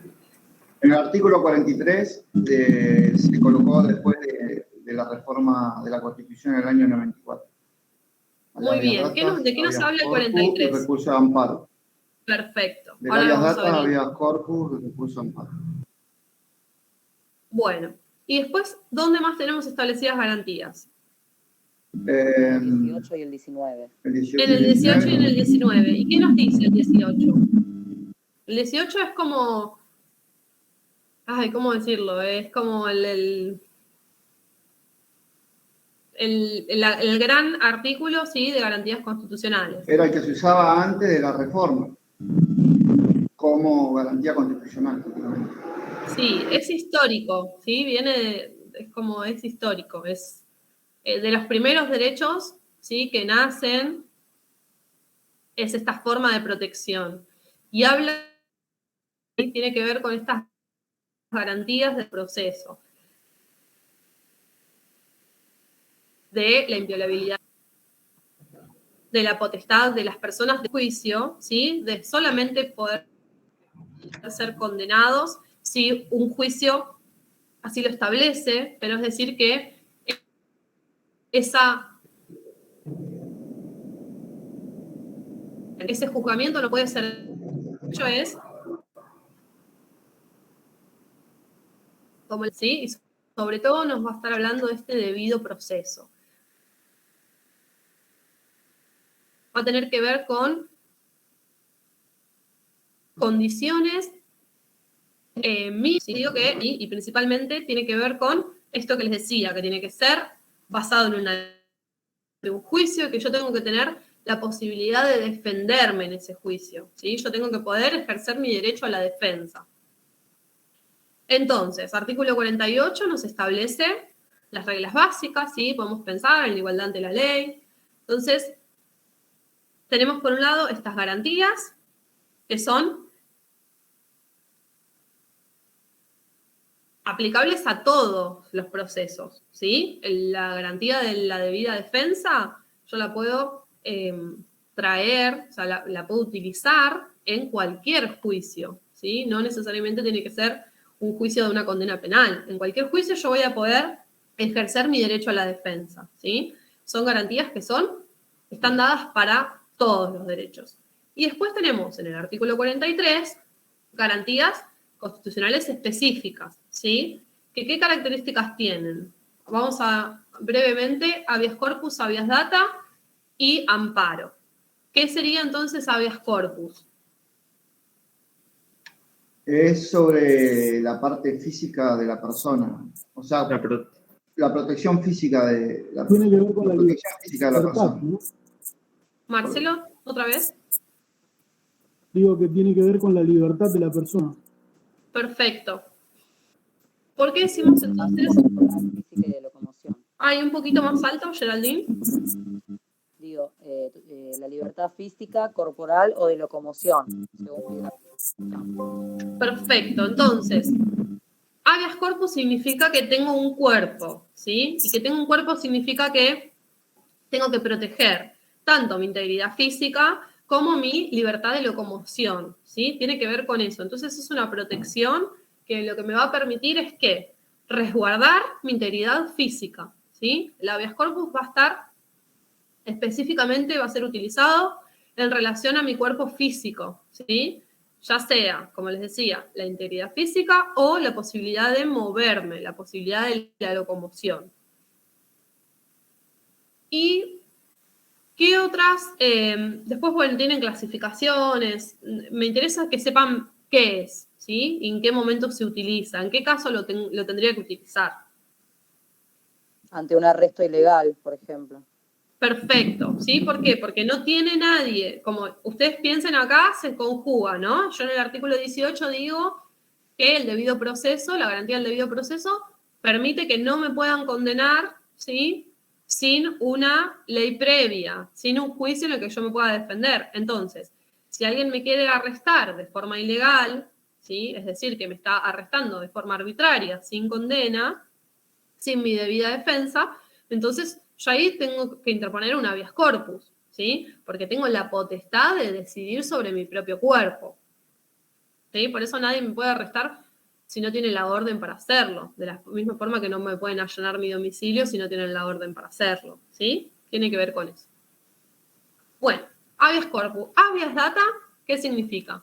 La protección de los datos personales.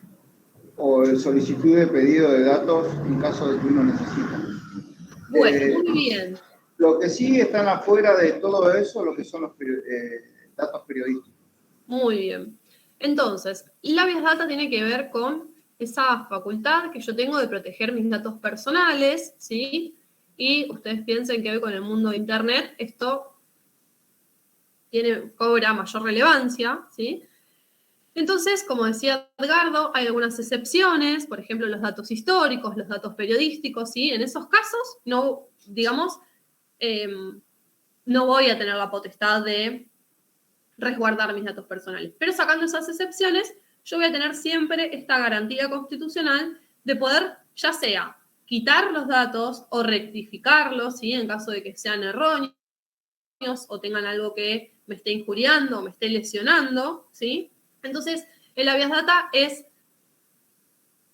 si se quiere, como un habeas corpus, ¿sí? Pero en relación a mis datos personales. Entonces, esta garantía lo que me va a hacer es proteger la información de mi persona, ¿sí? Que esté ya sea en organismos públicos o privados. Entonces, esta garantía, como les decía, tiene que ver con los datos, ¿sí? Los nombres son bastante fáciles como para que uno recuerde. Entonces, habeas corpus, habeas data, y después, ¿qué otro nos queda en el artículo 43? Recurso de amparo. Muy bien, recurso de amparo. Es todo lo que no está integrado tanto en el habeas data o en el habeas corpus.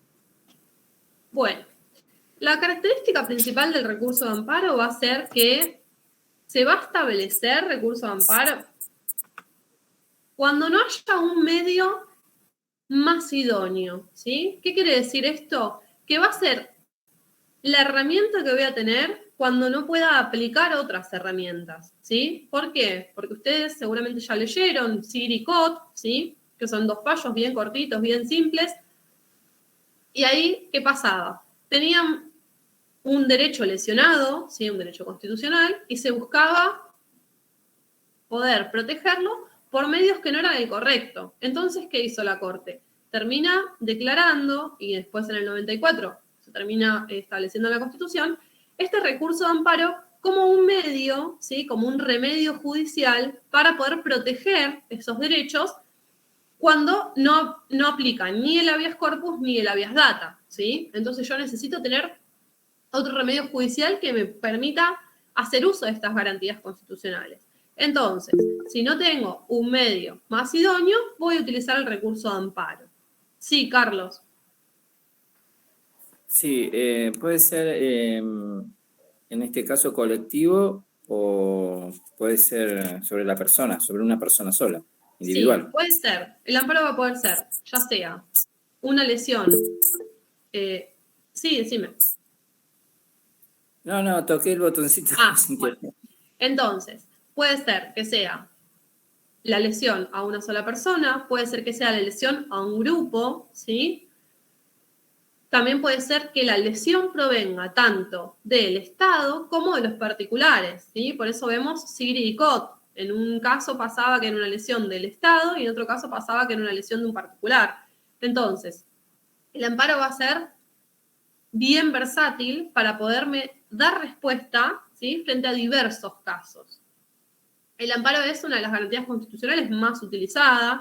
En general se utiliza mucho en términos de protecciones de salud, ¿sí? Ustedes seguramente hayan escuchado amparos de salud, también seguramente hayan escuchado amparos para proteger el ambiente, ¿sí? En general también se utiliza. Y de forma colectiva podemos pensar en derechos de defensa del consumidor. En general también se suelen utilizar amparos, ¿sí? Para protecciones colectivas. Entonces, sí, en general contra las obras sociales, hay muchos recursos de amparo de salud, puede ser que, no sé, la obra social no quiera entregar un medicamento o no quiera hacerse cargo de un tratamiento, que un hospital público también tenga alguna deficiencia en las prestaciones, ¿sí? Siempre que haya. ¿Y por qué vamos a utilizar un amparo? ¿Qué les parece? Si yo tengo un problema de salud que necesita una resolución urgente, ¿por qué uso un amparo? Porque es expedita, o sea, el juez tiene que resolverlo lo antes posible. Bueno, primero porque es expedito, ¿sí? Es una respuesta rápida. Y segundo, porque me están lesionando un derecho fundamental, ¿sí? Mi derecho a la salud, mi derecho a la vida, mi derecho a la integridad física, ¿sí? Entonces, voy a tener afectados derechos fundamentales. Entonces, en ese caso, voy a poder usar estas garantías constitucionales. Como les decía, no tengo una garantía específica para cuestiones de salud, entonces utilizo el amparo. No tengo una garantía específica en cuestiones de ambiente, entonces uso un amparo, ¿sí?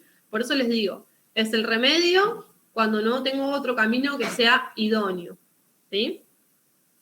Vanessa, que levantaste la mano, ¿querés decir algo? Profe, bueno, cuando ahí dijo usted otro camino idóneo, ¿no? No entendí esa parte, pero hubo recursos de amparo también con los fondos cuando pasó todos los del 2001. ¿Eran colectivos? O sea, cuando... Creo que eran individuales, ¿eh? No creo que sean colectivos. ¿Individuales son? Pero puede ser que se hayan hecho muchas presentaciones juntas. Exacto. En conjunto, pero entiendo que cada uno en forma individual. ¿Qué quiero decir con el camino más idóneo? Por ejemplo, si yo tengo un arresto ilegal, ¿voy a usar un amparo? No, voy a usar un habeas corpus. ¿Sí? Entonces, a eso me refiero con el camino más idóneo. Si tengo otro mecanismo de protección, que es el adecuado para el caso específico, uso ese. Si no tengo, uso el amparo, ¿sí? El amparo vendría a ser como un comodín, si se quiere. Es cuando no tengo otra forma de poder proteger ese derecho de forma rápida, ahí surge la figura del amparo. Gracias, profe. Bueno, de nada. Cuestiones, fallo CIRI, fallo COT y fallo ALABI, que son 3 fallos muy sencillos de leer, tienen que ver con las garantías constitucionales, son tema de examen, ¿sí? O sea, son cosas que tienen que saber, son muy fáciles de leer, muy fáciles. Alguien, si ya lo leyeron y tienen alguna duda, ay, perdón. De lo de las garantías, dice usted, profe. De todo. No, a mí lo que me pasó en el grupo en particular es que lo que trata de garantías, usted pidió una bibliografía obligatoria, que era la de Carlos Nino, pero no estaba habilitada para descargar. No sé si es que estaba en otro lado y por ahí no nos dimos cuenta. Lo que hicimos fue buscarlo por fuera, esa respuesta nada más, la de garantías. Bueno, yo creo que le subo algo de Villar Campos. De Villar Campos sí había, pero bueno, bueno. no, sí. Pero bueno, yo la quise hacer un poco más completa, entonces busqué por fuera también. A ver, ahí entro y me fijo.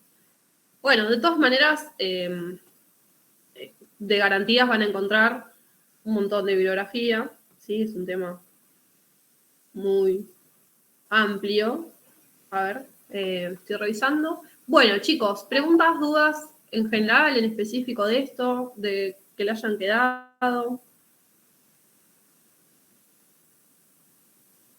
A ver, Facu Sáenz Data, garantías funcionales de Campos, bibliografía complementaria, a ver qué hay acá. Amparo. Bueno, esos también les recomiendo, todo lo que es Vidar Campos, que son bien cortitos pero bien específicos, me parece que es el mejor camino para acceder a las garantías. Después tienen cosas un poco más extensas. Ah, no está subido el de Ferreira, Maurino. Ahora a ver si lo encuentro ya y se lo subo.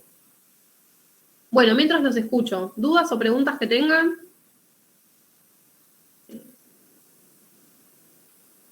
Aprovechen este momento. Sí, el integrador, ¿cómo va a ser? Del parcial calculo que tenemos una idea, pero el yo integrador por lo va a menos ser le tengo pánico al integrador. muy parecido va a ser el integrador. Muy parecido. O sea, siempre dentro de todas las unidades, las preguntas, nada por fuera de lo que no son las preguntas. No van a tener ninguna instancia evaluativa, van a tener algo que no hayamos visto, ¿sí? Nosotros acá trabajamos todas las unidades, mayor o menor profundidad, pero trabajamos todas las unidades. No se sale de la bibliografía que tienen a disposición, no se sale de lo que les remarqué en clase, las cuestiones más importantes de cada concepto. Así que, si ustedes leyeron o si fueron llevando los trabajos al día, que la mayoría de los grupos lo hizo, no van a tener grandes dificultades. No hay... Profe, muy buenos los PowerPoint que preparó, tanto los suyos como los de los demás profesores. La verdad que son de mucha ayuda, eso está buenísimo. Bueno, gracias. Qué suerte que les sirva. Estoy viendo si encuentro lo de Nino. No lo tengo. A ver cómo se llama el texto. Bueno, chicos, más dudas o más preguntas. Y si no, quiero que estudiamos las guías dadas. Qué buena pregunta. Sí, yo creo que las guías que hicieron grupal les sirve para ver los temas más importantes de cada unidad. ¿Sí? Como que las guías apuntan a lo más trascendente de cada unidad. Después, si quieren más profundidad, pueden repasar la bibliografía específica, pero con las guías, o sea, sabiendo verdaderamente las guías, yo creo que están bien.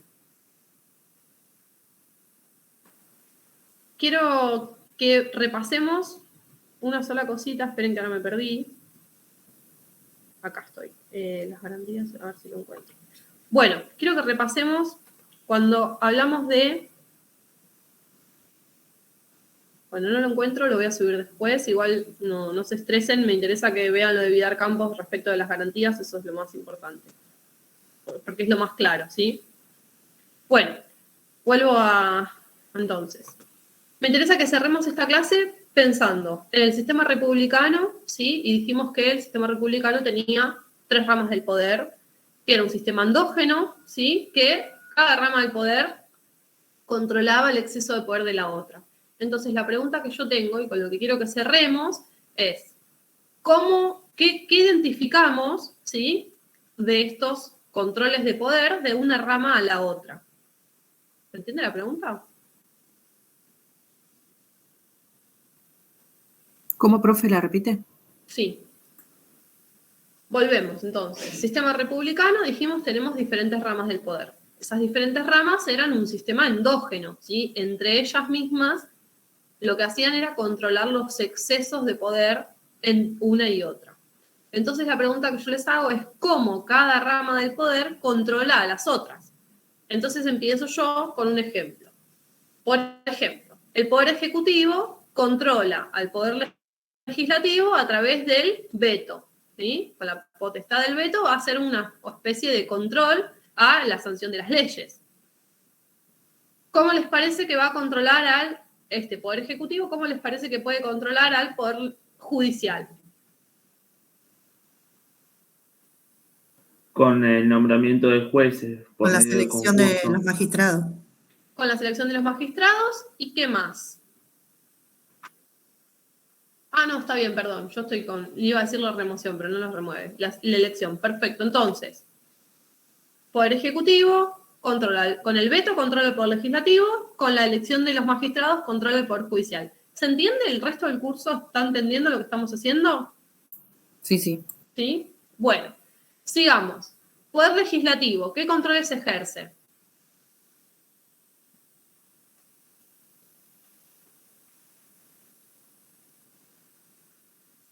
¿Al Ejecutivo?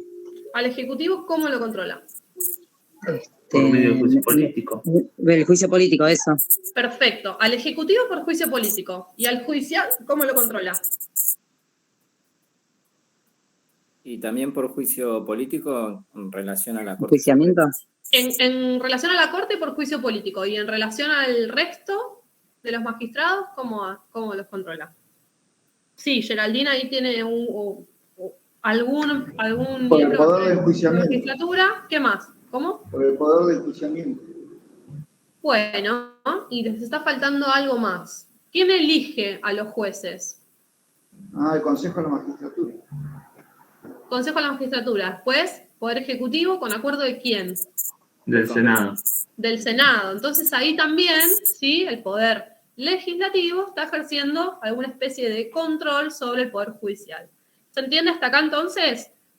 Va a tener funciones tanto en la remoción como en la elección de los magistrados y va a tener la potestad del juicio político contra las cabezas del Poder Ejecutivo y del Poder Judicial. ¿Sí?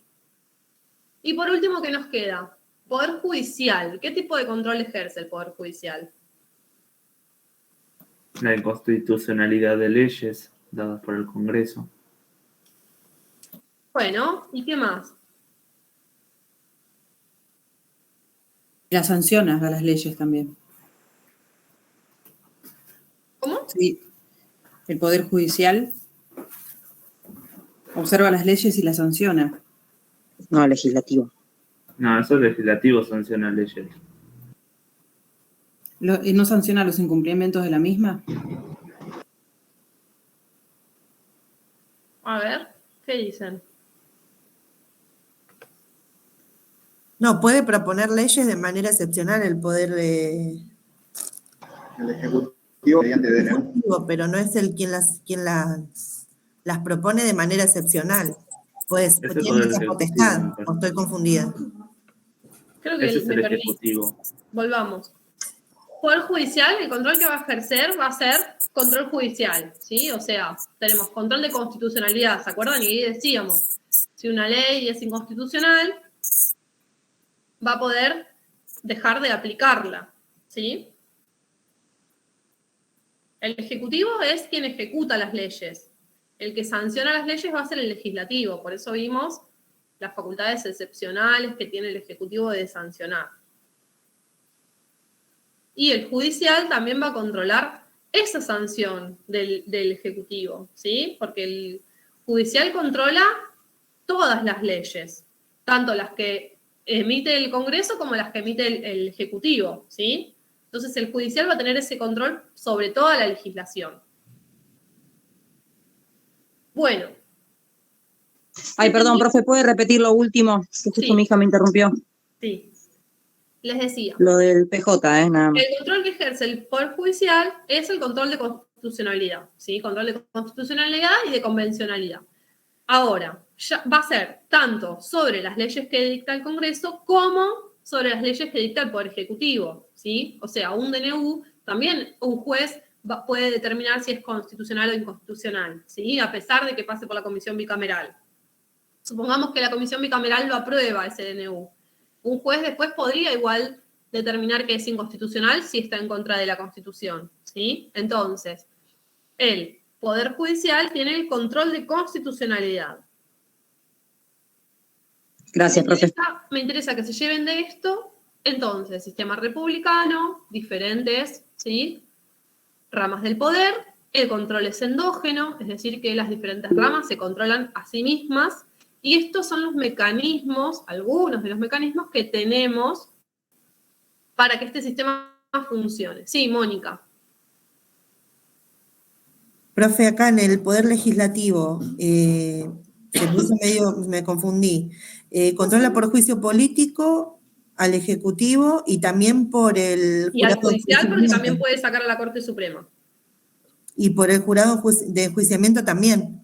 Por el jurado de enjuiciamiento podemos pensar también, y principalmente por la elección de los jueces.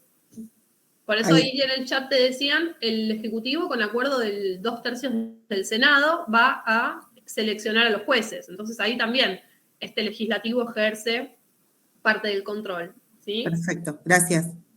Bueno, chicos, entonces, ¿dudas o preguntas hasta acá?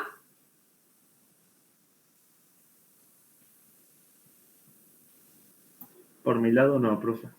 Bueno, de todas formas, No, yo no. igual tienen habilitado para enviarme mensajes por el campus o mandarme un correo, ¿sí? Si tienen alguna duda al momento de hacer el trabajo.